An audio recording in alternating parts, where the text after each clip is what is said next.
Yaşa. Eşk olsun, eşk olsun. Anar beyim bir güzelliğe. Mübarek olsun peynişimiz.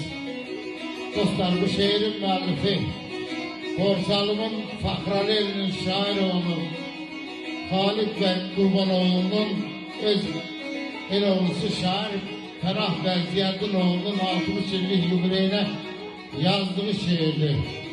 Eşk olsun. Der iller ötür, yaş üstüne yaş gelir. Bala bala kocaları ay ferah. Zalim zaman elimizden gençliği ala ala kocaları ay ferah. Yaşa.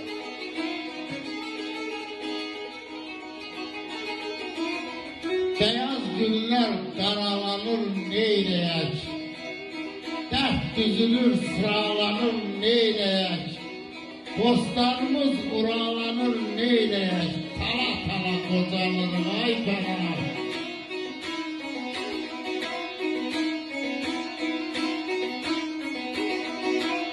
Yaz getirdi bağ idik ezeller, İndi başa qaxınc olub xəzəllər,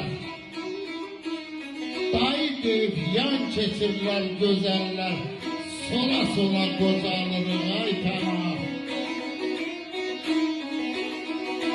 Qurban oğlu, ha soraqla, ha ara, kimsə var mı ötən ömrü qaytara, 60'a qədəm qoyduq aşkara, Bile bile qocalırıq ay pənah, ildən ilə qocalırıq ay pənah.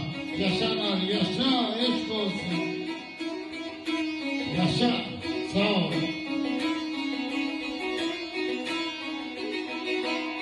Yaşa, mübarek olsun.